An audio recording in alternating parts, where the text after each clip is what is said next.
So we are absolutely delighted to have a very special guest today on Love Advice TV, our YouTube channel. And it is with great joy that we are hosting John Gray for a special interview. And Coach Alex and myself have read many of John's books, and we've been a big fan for many years. So thank you so much for taking the time to come on Love Advice TV and to answer some of our viewers' questions. I'm so happy to be here with you.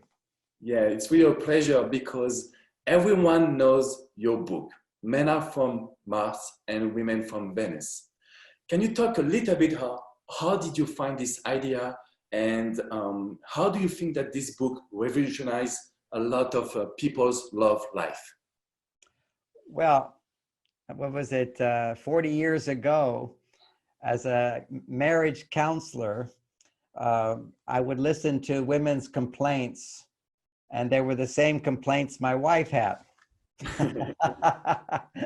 And also I would listen to men, they had never had the same complaints. They were so different. You know, we complain about the things that are most important to us. And so the number one complaint when a man often wants a divorce, for example, he will say, I do this and I do this, but she's never happy. Now, I never heard a woman say, oh, my husband is never happy. What she says is, I do this and I do this, and he doesn't do back for me. I'm not getting what I want.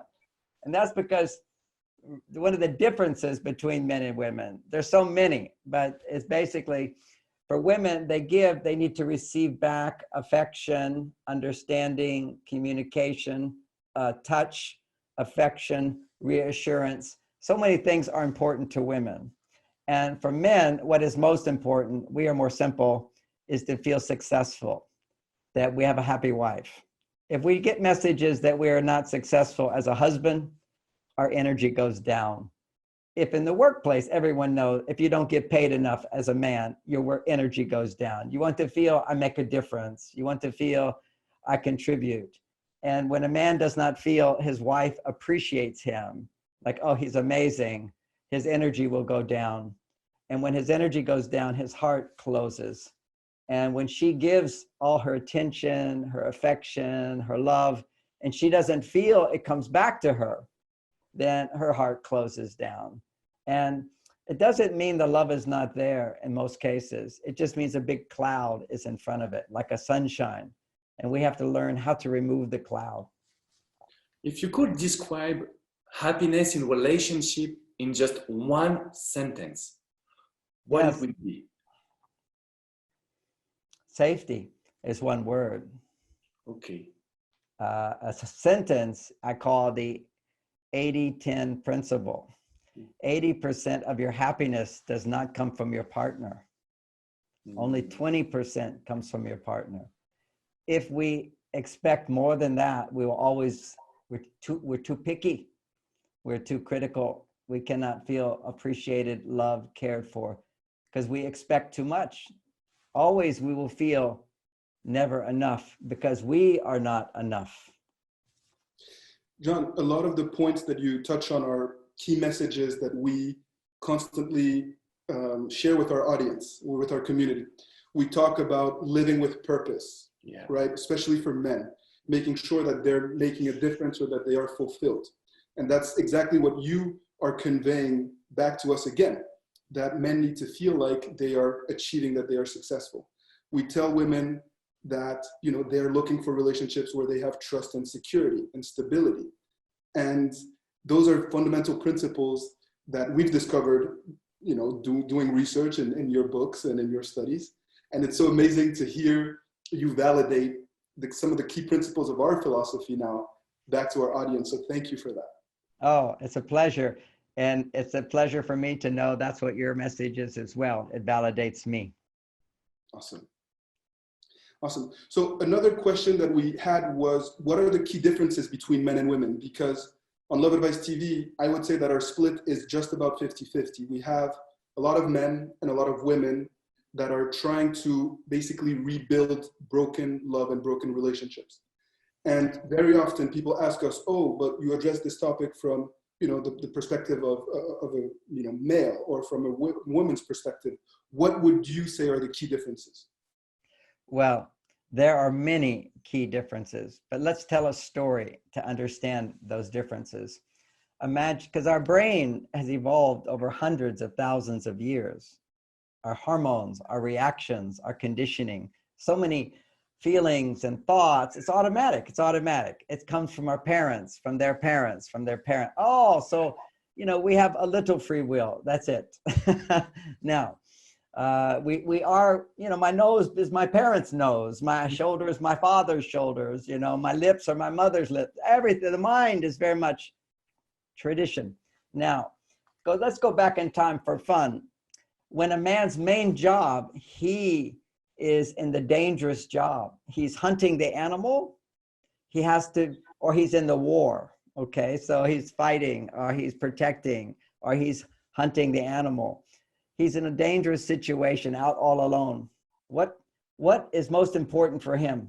At times of danger and stress, he doesn't feel safe. He must become quiet. He must become quiet, and he must hide. He must become invisible.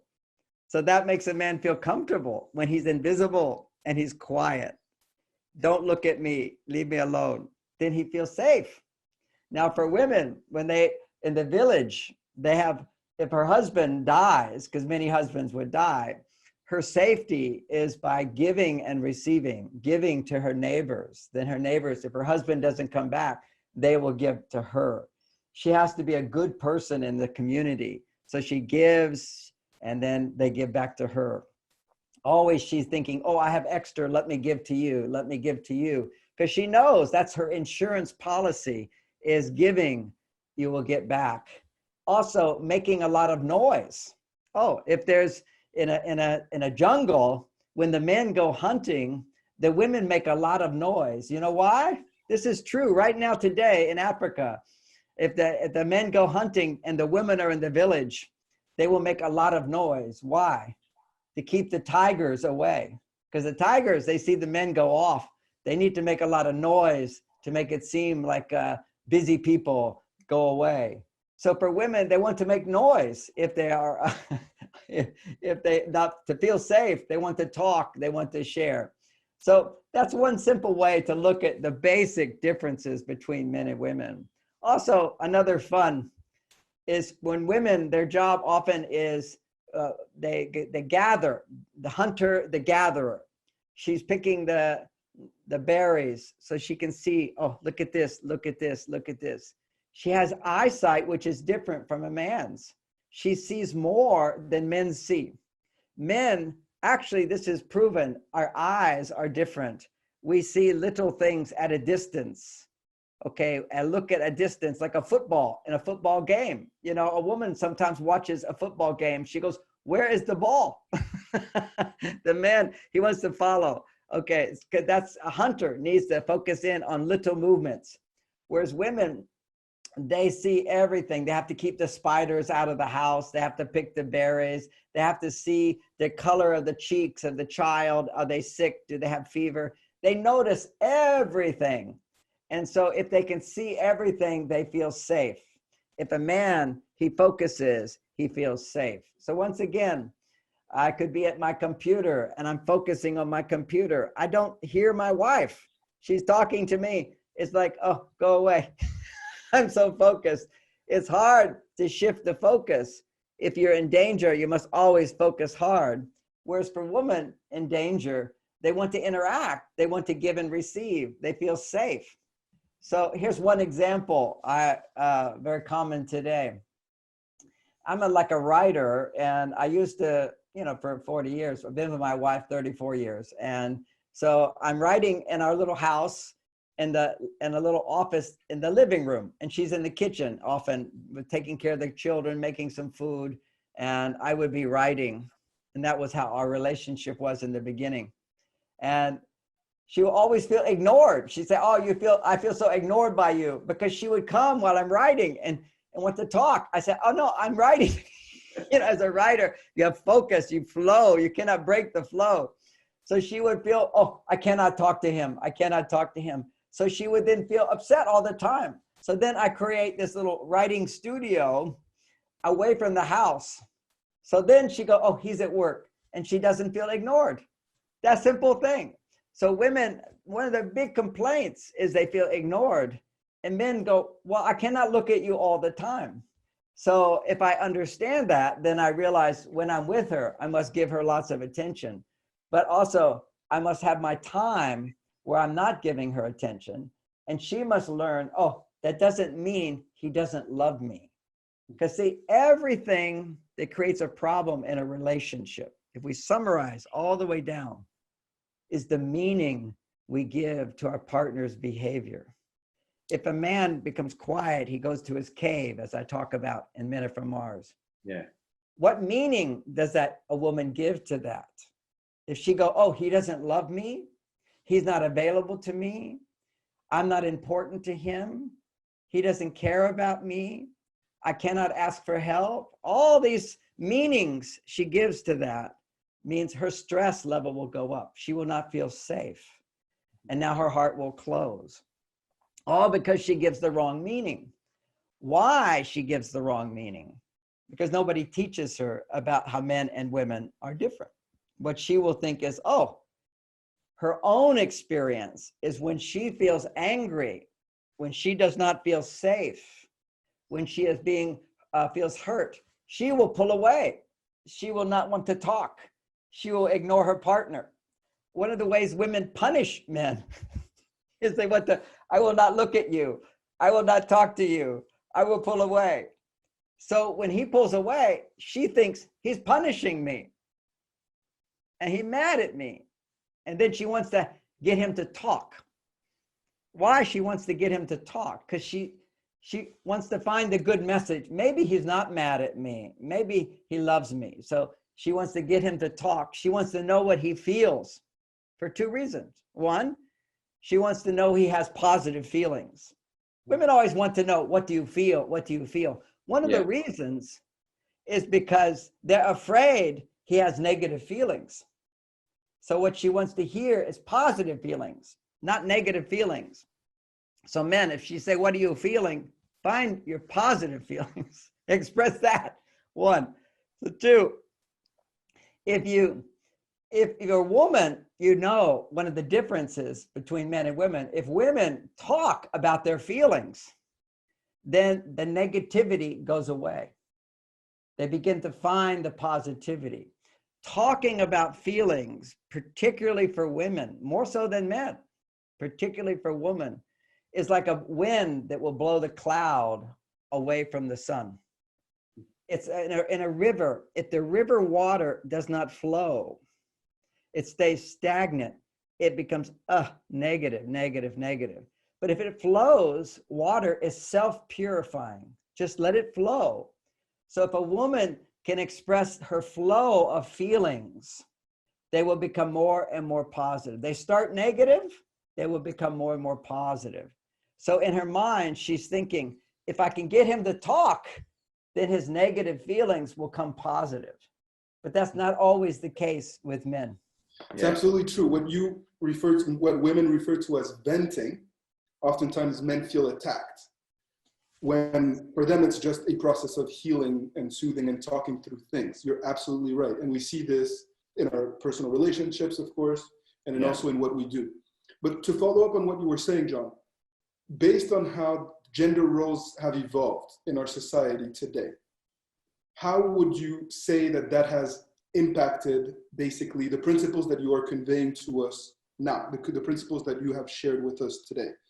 You know, are the rules of love the same now than they were 40 years ago, for example? Yes, No. because sometimes, if I can add something, sometimes I felt that I coach men with a women behavior, and I coach women with a men behavior. So I would like to pick your brain and learn about you. What do you think about the gender evolution and love? Oh, huge, huge information. That's why also I train Mars Venus coaches to have how you coach a woman is different from how you coach a man. Some things are the same, but many things are different. Same thing in relationship. What a man needs to do, sometimes the same as a woman, but much of the time a different thing.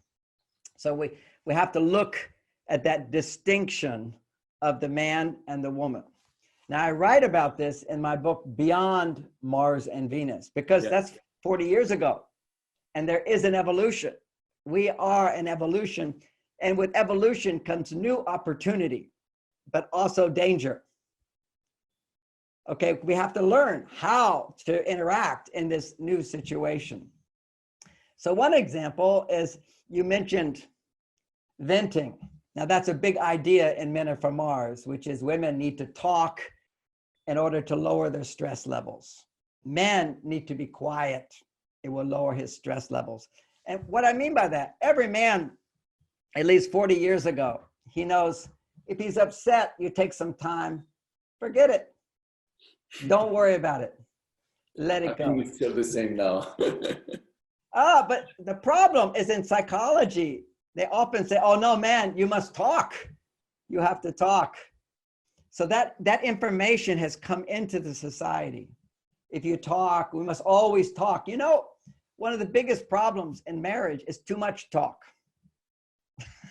Always, if there's violence, too much talk before. Always. Not the right communication. Communication is the answer. But sometimes when to communicate. The only time to communicate is when you have love in your heart. Yeah. That's it. Particularly with a marriage partner. Why? You know, I can talk to the man at the store. I don't really love him. I have no feelings for him, but communication works fine. But when it's someone you have had sex with, that changes everything. Everything changes if you have sex with someone because you love them. You mean what happens in sex is you give that person the power to determine how you feel. You see, in sex, a partner can make you feel happy, happy, happy. Oh, during sex, I go, wow, I feel so good. It's amazing. What is happening? What is going on? We have to question why. We open our heart so much, we give someone the power to affect us. But then after we have sex, that person affects us more. So how you behave, how you react to me has a bigger reaction.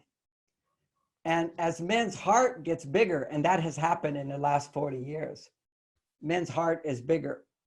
If you ask, I give you an example. 100 years ago, if you say to a man, what makes sex great for you? He will say, oh, I had great orgasm. He will talk about his experience. He lasted a long time, or he performed very well. Ask a man today what makes sex great for him. He will say, her orgasm. With my wife, I'm not even interested in sex if my wife cannot enjoy it.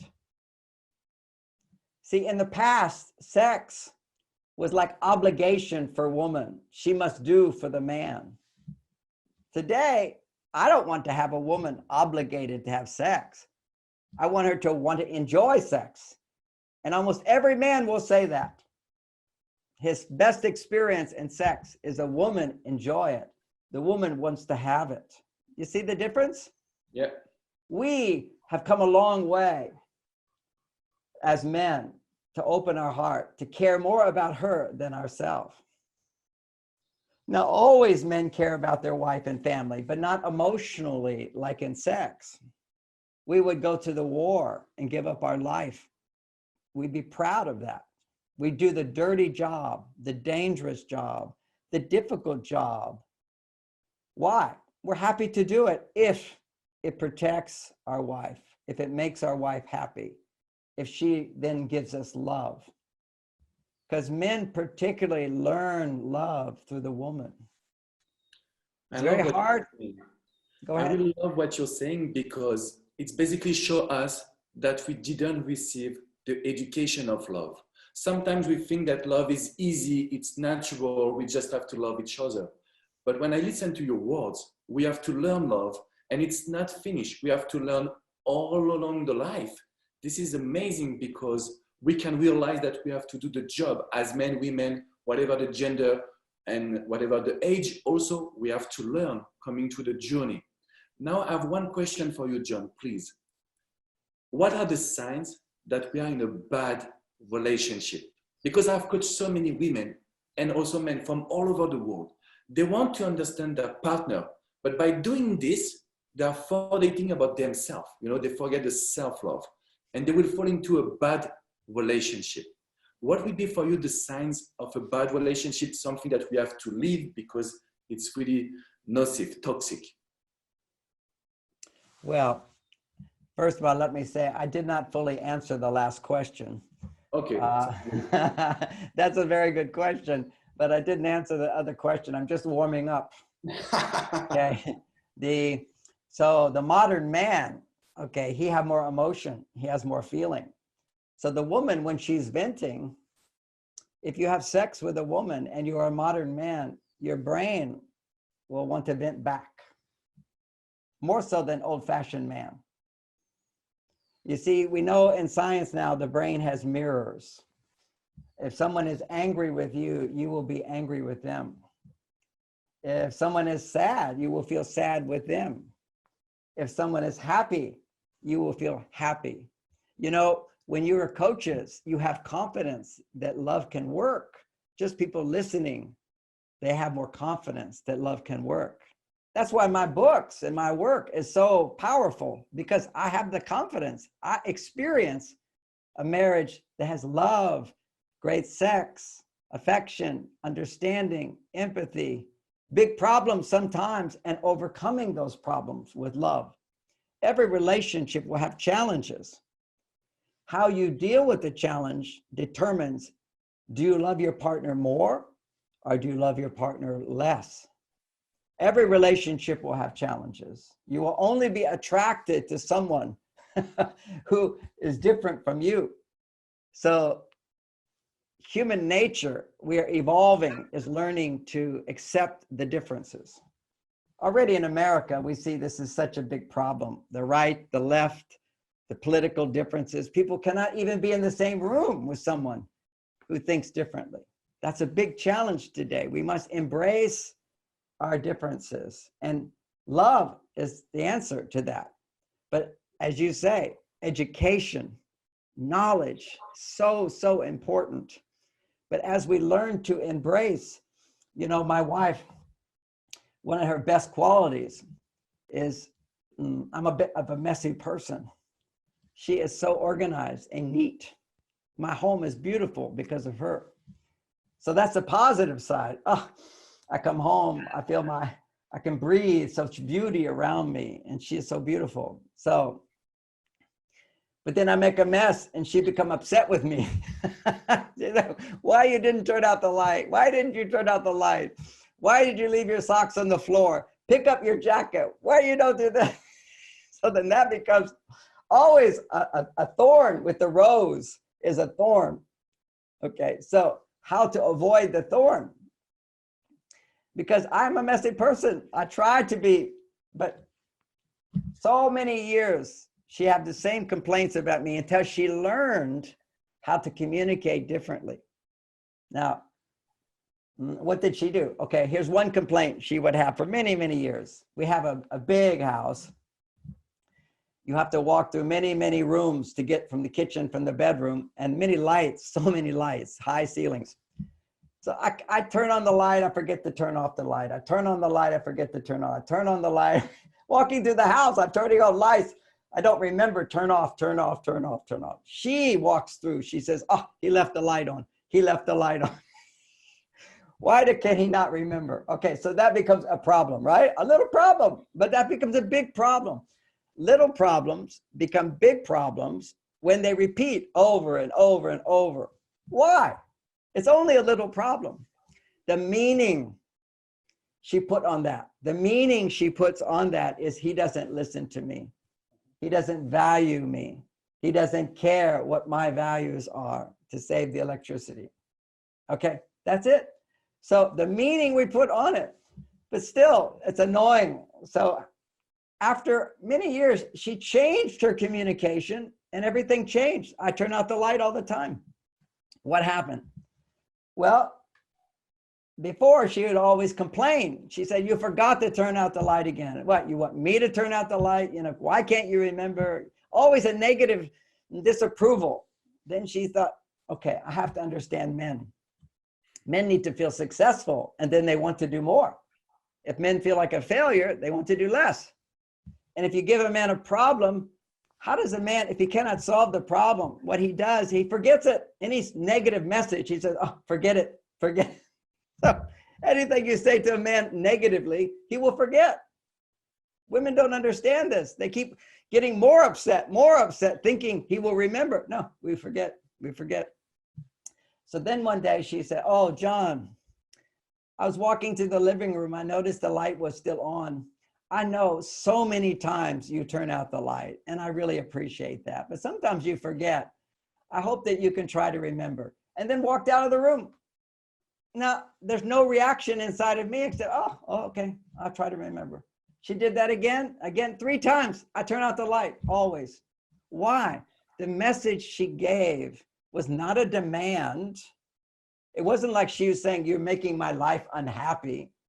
She was saying, oh, I know many times you turn out the light, and I noticed today you didn't, but so many times you do turn out the light, and I really appreciate it, and I hope you can try to remember. Something simple like that.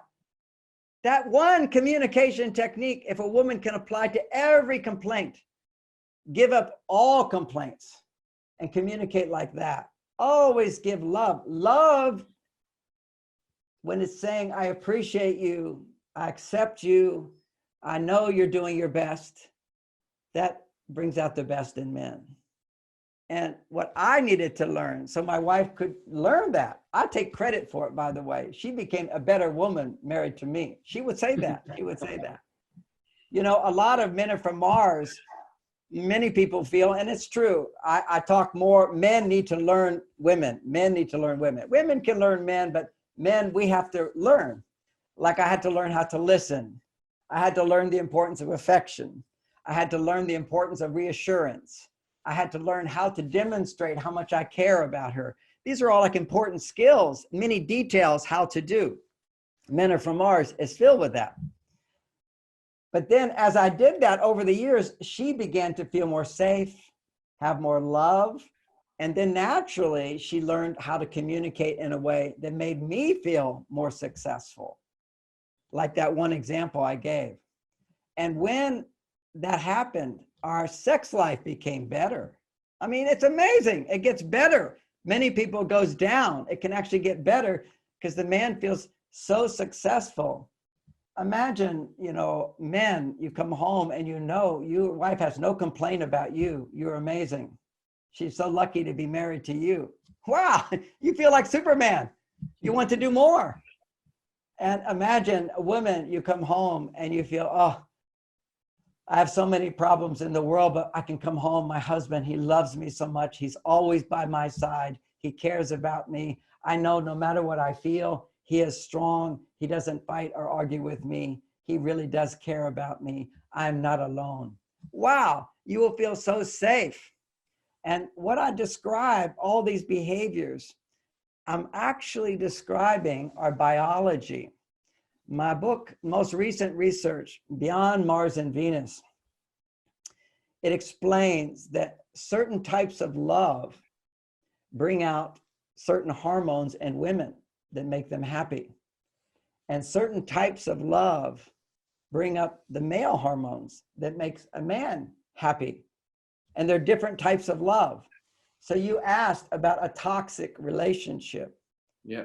A toxic relationship results when men and women do not know how to give the love your partner needs.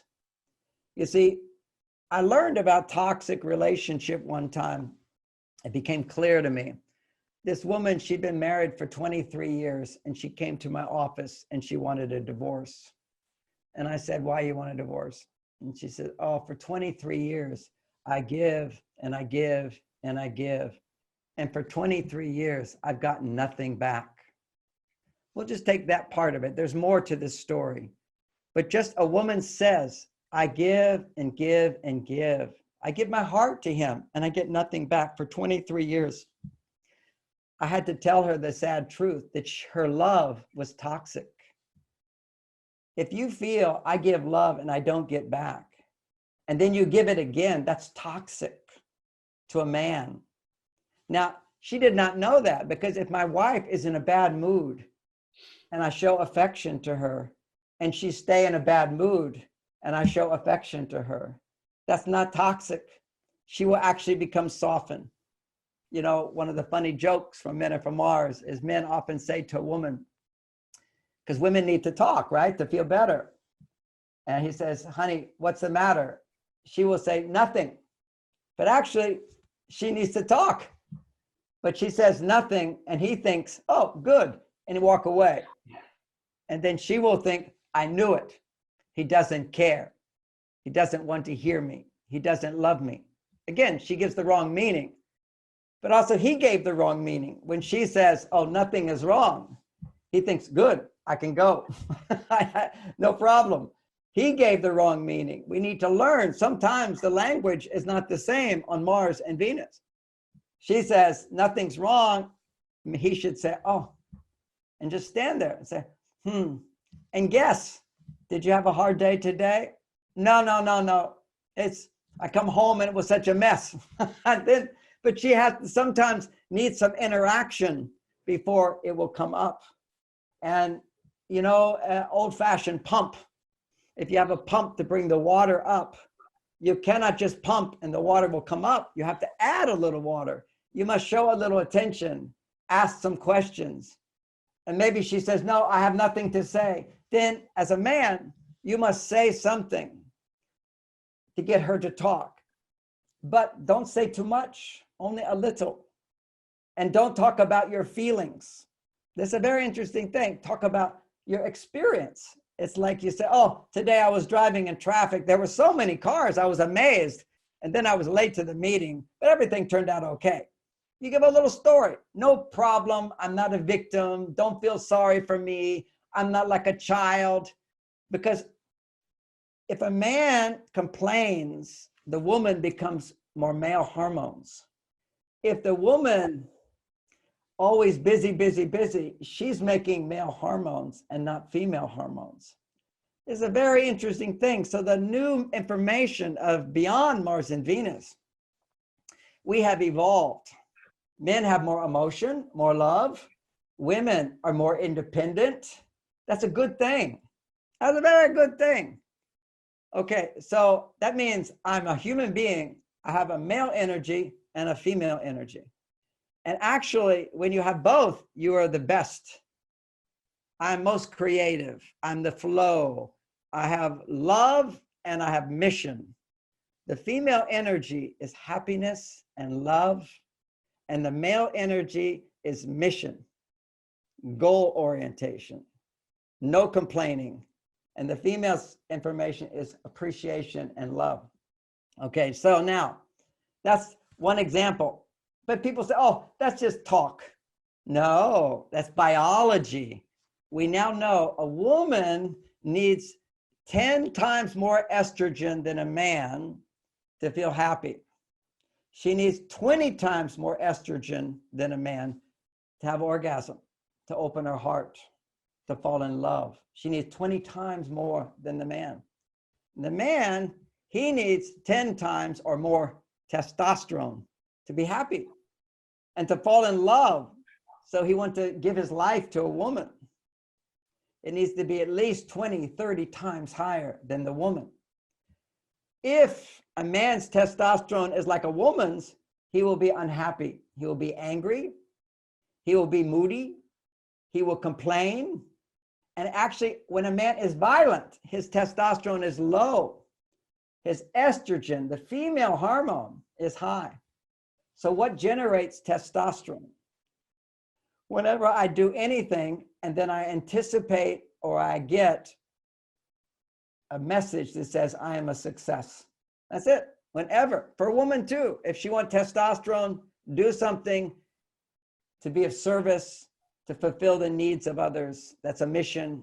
Men have that, women have that. It's just men need more messages to say, you did a good job.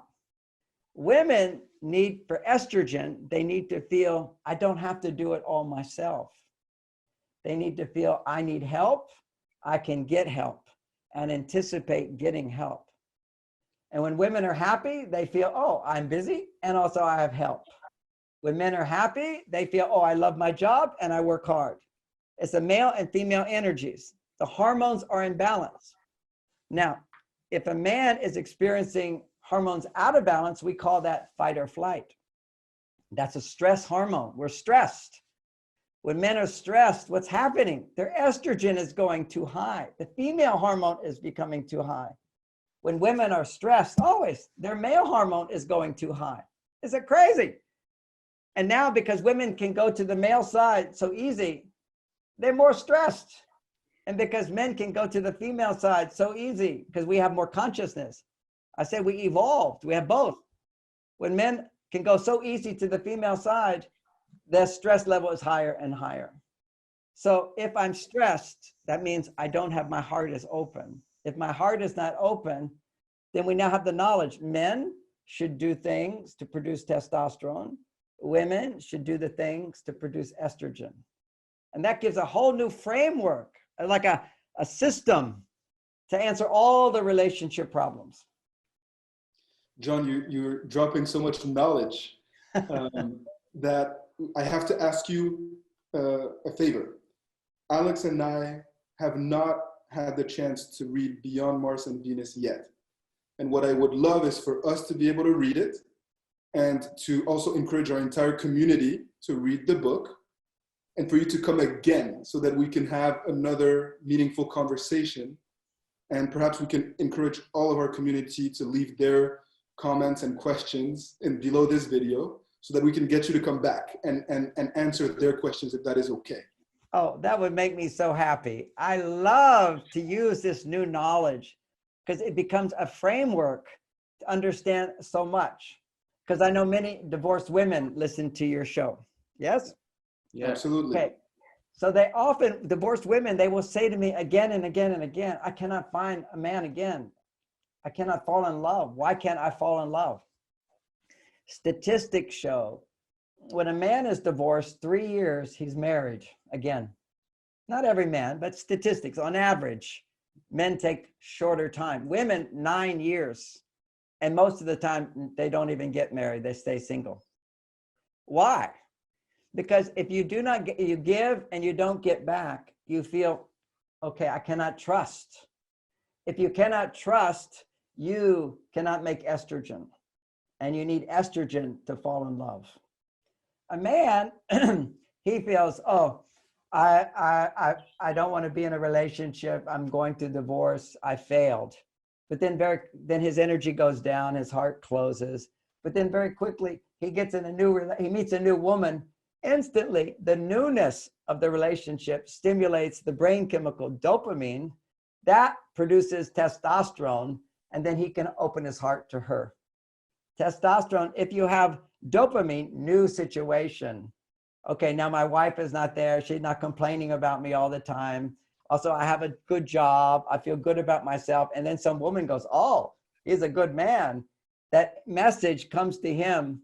He goes, also, she's new and different, fresh, always produces dopamine.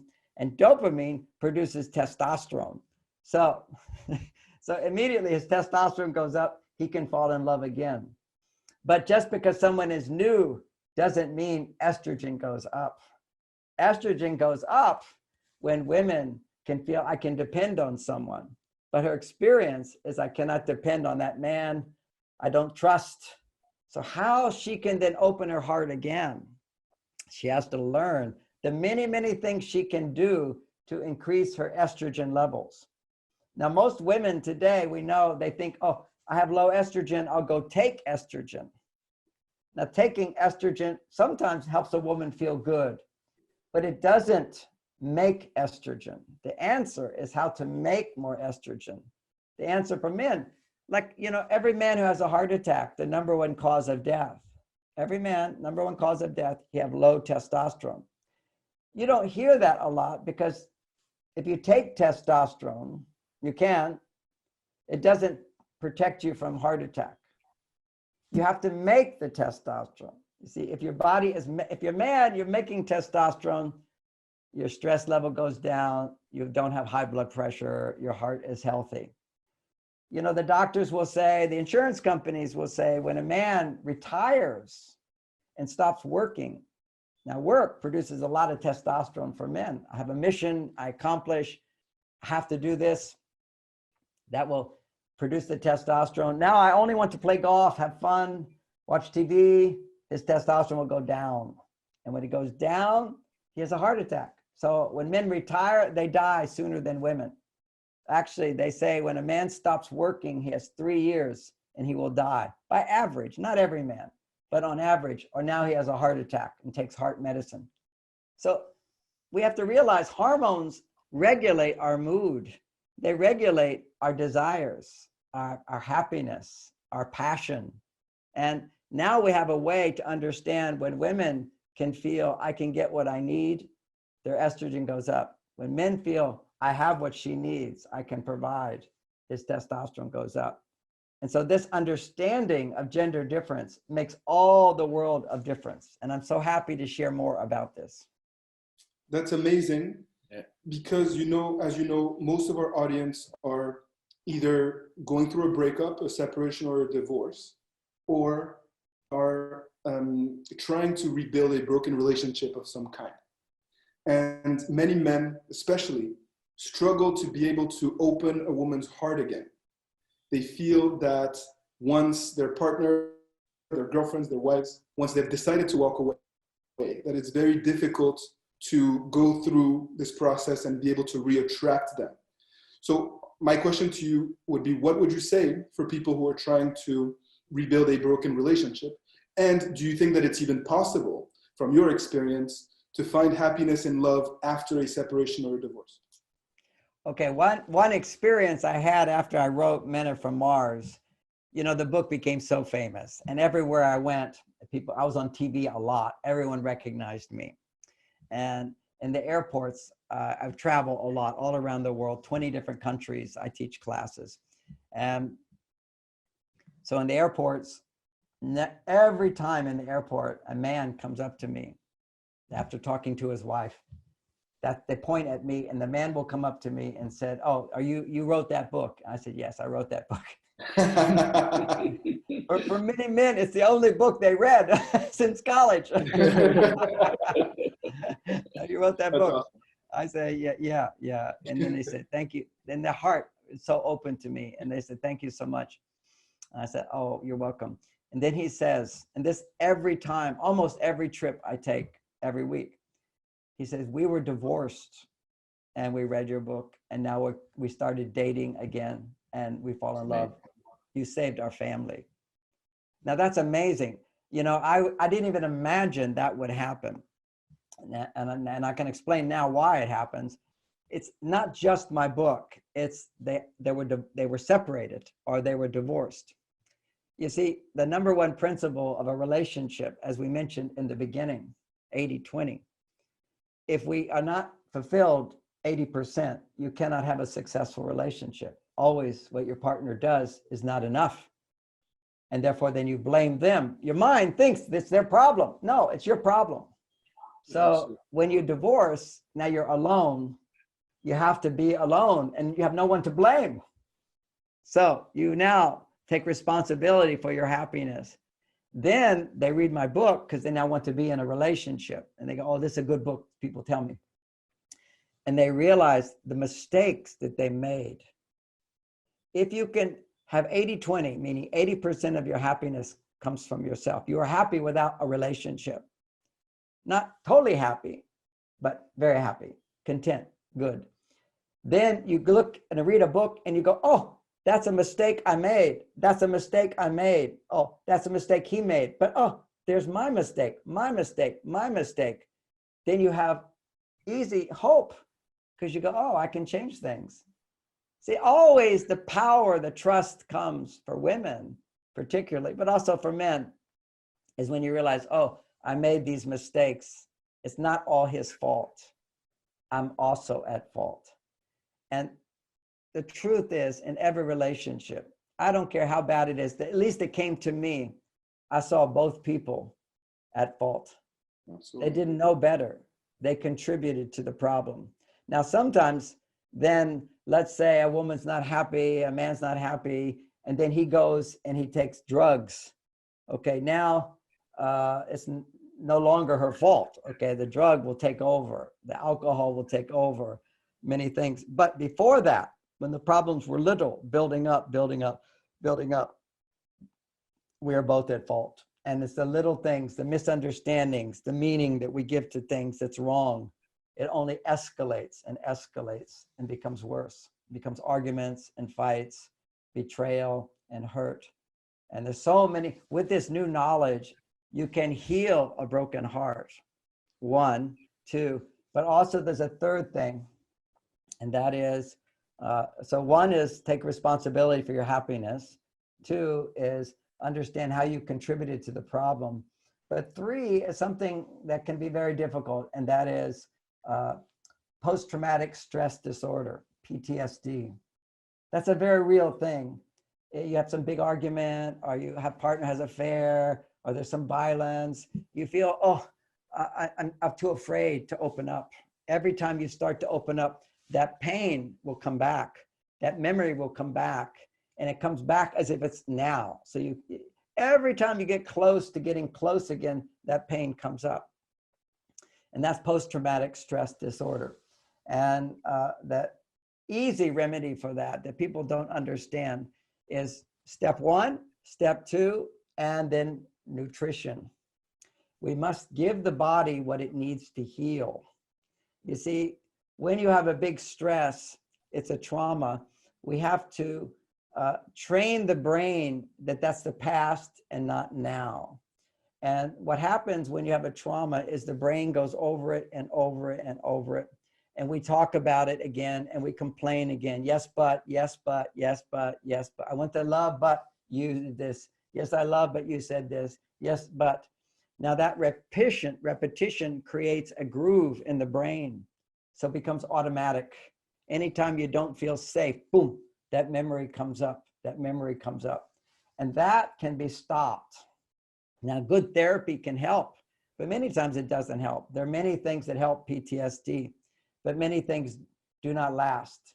And I found out that the brain, if you have big trauma and stress, requires extra nutrition. It requires exercise. It requires minerals.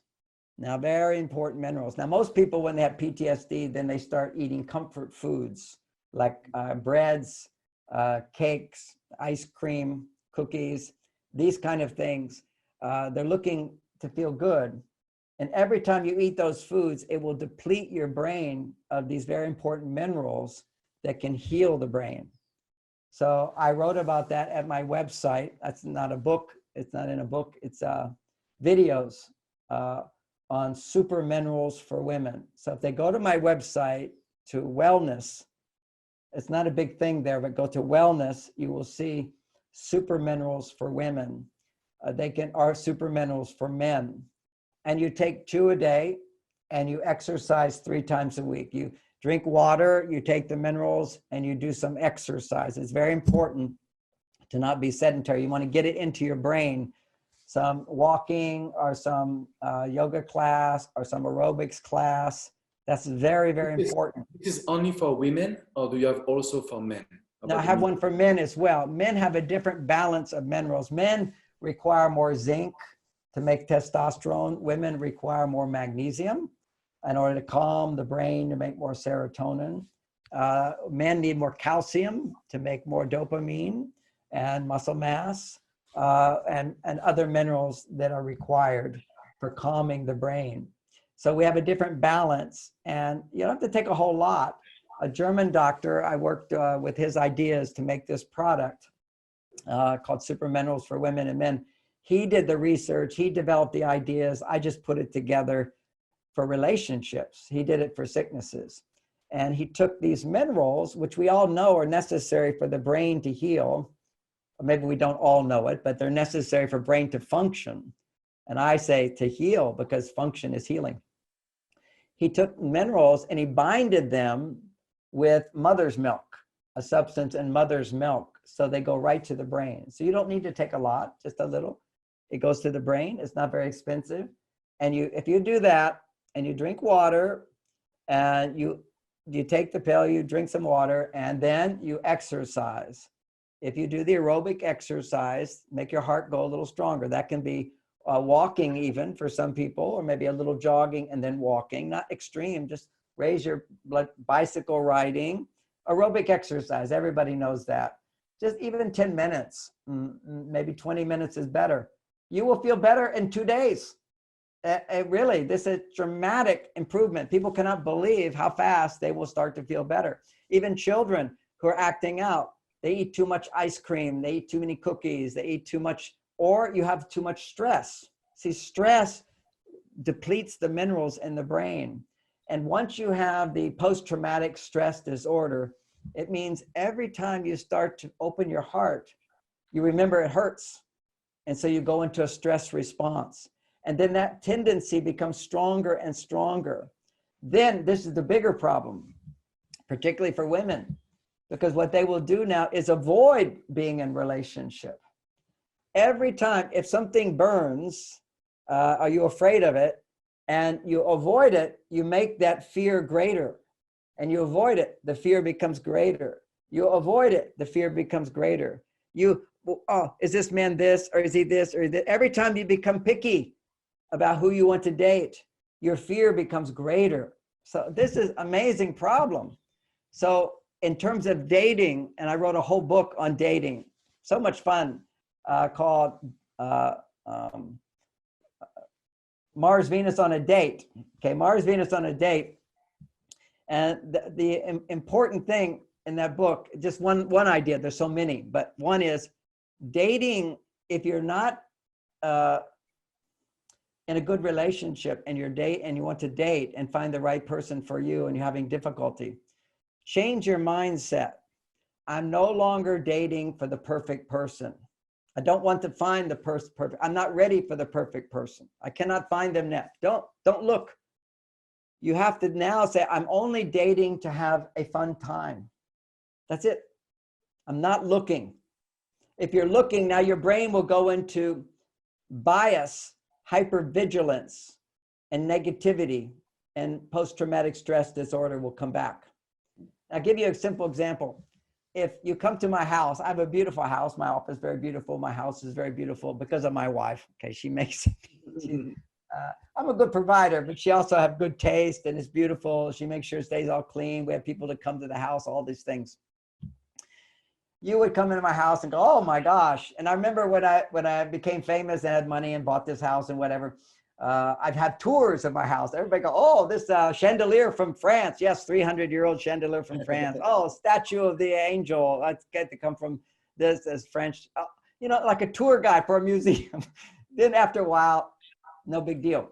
But when people came to my house to enjoy it, they will see how good it is because they're not going to buy the house. But if you were a serious buyer and you came to my house, you wouldn't just look at all the nice things. You want to look under the house. Is there mold under the house? Are there cracks along the wall? What is the foundation? Do you have rats here? What is your electric bill?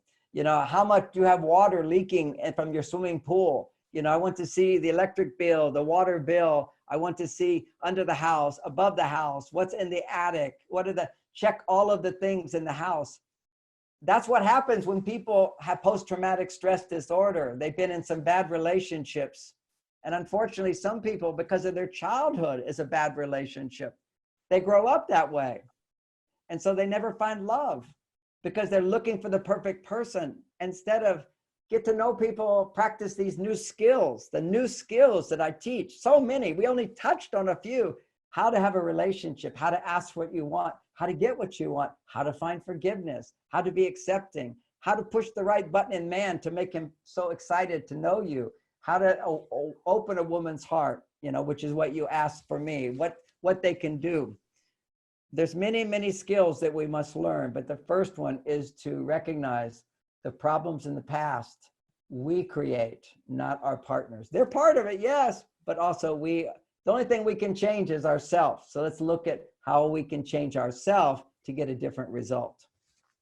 John, thank you so much. Yeah, thank you so much. You've shared so much knowledge and wisdom with our community. It's really heartwarming to see that our philosophies align on many points. We've helped so many people with dating and attraction, focusing on the good qualities and on some of the principles that you touched on. And we're really grateful that you accepted our invitation and that you're sharing your knowledge with our community. It's really, really wonderful. So thank you so much. It's been my pleasure. I'll look forward to spending more time with you guys. You're great. Sure. Of course, I will include all the links just right below, so you can discover all of the website, the books that we have discussed, and the minerals. Yes. So I will just summarize our interview, and you will tell me if you agree with this, John. I feel that everyone can be happy in love if we put the work in, if we just try to understand the other sex or the other partner. And it's just a good message that we send to the community. So for me, it's just a proof of we can be happy. And it starts with the 80 with ourselves first. And then there's the 20% from the relationship. Do you agree with that? That would be the final. I agree with that 100%. I don't know if I have time. I can talk more about that. Go for it. We have all the time in the world. Okay. Yeah. I analyze when I'm most happy. Okay, so this is a little, it's good to know. We say, oh, I'm happy, but when do we feel happy? We feel happy when we want what we have. Just remember this. When you have something and you go, oh, this is what I want. So when you feel I can have what I want, okay, that's the heart open. Oh, I can have what I want. And that's why when you stand in front of people and teach people, their brain has mirrors. The brain will resonate because you experience having what you want, because you believe you can have what you want. Then their brain will begin to feel, oh, I can have what I want. That's where happiness comes. I can have what I want. Now think about this. Many times we want something, we get it, and then we want something more. We want something more because the thing doesn't really bring all the happiness. The happiness comes when we feel, oh, I can have. So it's that belief. It's like as soon as you're about to take what it is you want, right when that moment, when you believe I can have, you are most happy and you feel so much love. So we must experience over and over and over the belief that we can have. And the world constantly is telling us you cannot have, you cannot have. Many of our experiences are you cannot have, you cannot have. So if we do not have and we believe we cannot have, our happiness goes down. Then all we see is, yes, the mind will look for evidence. I see, I cannot have, see, I cannot have, see, I cannot have. And your mind will say, but look, I do not have, I do not have. Okay, that's where your mind is. Then what you can wisely do is listen to someone who believes you can have, because their experience is they can have. That's all it takes. That's why we come together as a group and sing together and dance together and do things together with other people. Is the brain, we now know the brain works, is that when you see something, you know it because your brain begins to have the same vibration. So when people listen to me or listen to you, because we know you can have, then the brain will start to go, oh yes, I can have. Now, again, the problem is for some people, when the brain goes, I can have, if they have post-traumatic stress disorder, then that will come back up. That's why they also need the nutrition and they need exposure. I can have. And we get so many negative messages about I cannot have. And the brain starts to always think, oh, I cannot have. And so you see what's wrong instead of what's right. And so I appreciate the whole idea that you're just saying is happiness is the key. 80% must come from my life without depending on a partner. I can be happy. Now, why do I need a partner? For the extra 20%. What is the extra 20%?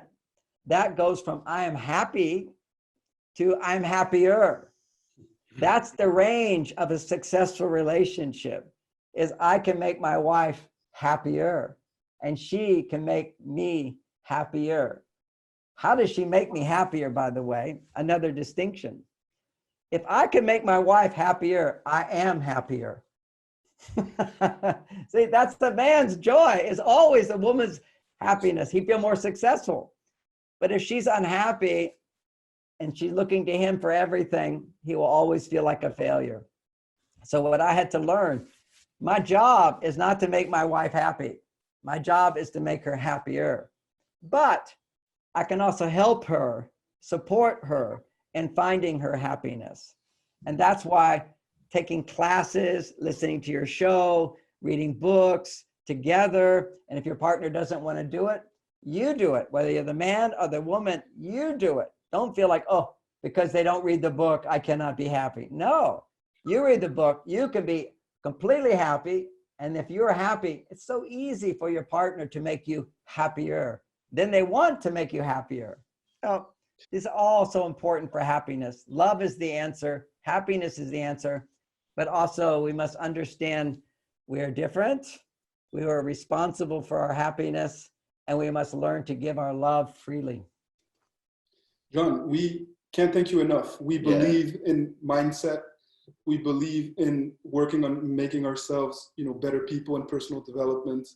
And we believe in love education. There's so many people that need to hear your message, that are genuinely interested in cultivating healthy relationships and just don't have the tools or the knowledge. And that's why we do what we do. And that's definitely why you do what you do. So thank you so, so much. And we really look forward to doing this again soon. Again, I love it. Thank you. Thank you so much, John. All right. So see you soon on Love Advice TV. See you soon. Bye-bye. Bye-bye.